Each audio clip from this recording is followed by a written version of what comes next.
चलिए अब हम देखने वाले हैं चैप्टर नंबर 1 એટલે કે હવે આપણે જોવાના છીએ ચેપ્ટર નંબર 1 માં બે સંખ્યા વચ્ચેની સમય સંખ્યા શોધો.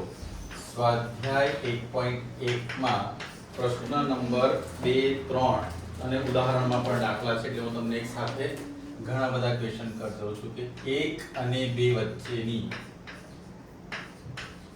વચ્ચે 5 સમય સંખ્યા શોધો. કેટલી સમય સંખ્યા?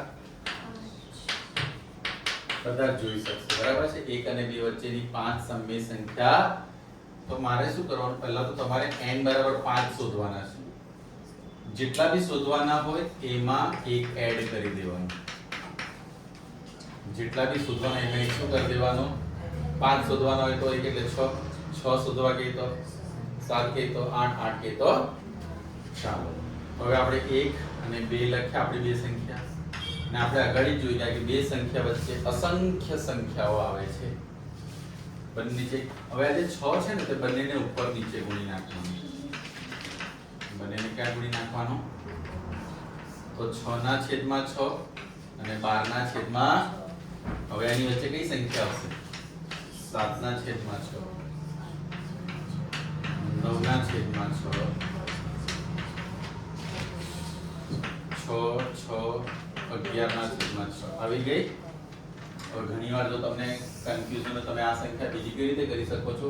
ધારો કે 2 અને 3 લઈ લો છો તો બંનેના છેદમાં 1 1 લખી દેવાનું અને સીધું 10 10 થી તમે ગુણી શકો છો.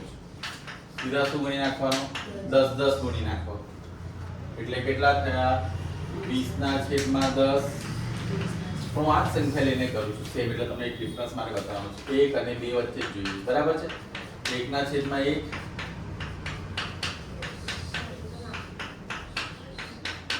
એટલે 10 ના છેદમાં 10 એટલે 11 ના છેદમાં 10 12 ના છેદમાં 10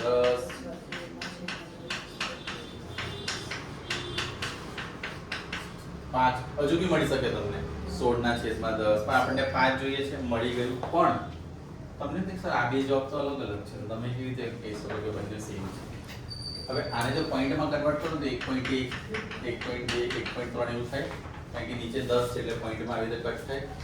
હવે 6 ને 6 વડે 7 ને ભાગો. 6 વડે 7 ને ભાગો. 6 એકા પોઈન્ટ 6 એકા ખબડી. તો તમે આ રીતે લેશો કે આ રીતે જવાબ કેવો આવવાનો છે? સરખો જ આવવાનો. તો બીજી એક સંખ્યા છે 2 ના છેદમાં 3 અને 1 ના છેદમાં 3 અને 2 ના છેદમાં 3 વચ્ચે 6 સંખ્યા શોધો અથવા 7 સંખ્યા શોધો. તો આપણે શું કરવાનું? n બરાબર કેટલા છે આપણી પાસે? 7. તો n + 1 એટલે 7 + 1 કેટલા લઈશું આપણે? કેટલા વાર ગણી નાખીશું?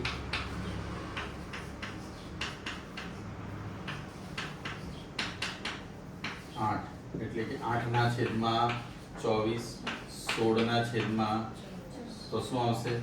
9 ના છેદમાં 24 પછી 10 ના છેદમાં 24 11 ના છેદમાં 24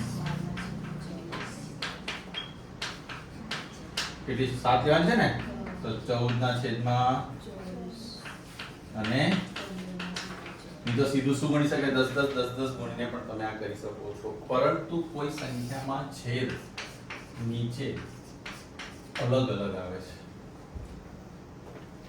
3 અને 5. તો સૌથી પહેલું કામ શું હોવું? છેદ સરખા કરવાનું. અને છેદ કેવી રીતે સરખા કરાય?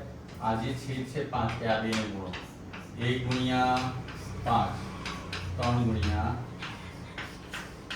અહીંયા શું હતું? આ છેદ શું? અહીંયા ને અહીંયા 3 છે તો 3 કેમ? તમને યાદ હોય તો 3 અને 5 નો લસાઅ શું થાય? 15 થશે ને. તો છેદમાં મારે 15 લાવવાના છે બેવને એટલે મેં શું કર્યું? હવે આને અપૂર્ણાંક કહેવાય. તમને આ અપૂર્ણાંક 5 6 7 માં આવે તમને આવડવું જોઈએ. નહીં આવડે તમારે પાછળના પેજ પર લખી લો કે મારે હવે શું શીખવાનું બાકી છે? અપૂર્ણાંક. જ્યાં તમે આ બધા કરેક્શન નહીં કરશો ઈઝી વસ્તુ પણ ડિફિકલ્ટ લાગશે રાઈટ. તો 5 એકા 5 છેદમાં 15 પંદુ 6 છેદમાં બે સંખ્યાના છેદ સરખા થઈ ગયા. હવે શું કરો? 5 ના છેદમાં 15 ગુણ્યા 10 લખી લો. અહીંયા કેટલા લેવાના છે તો 4 લઈ લઈએ તો 50 ના છેદમાં કેટલા આવશે 100 ને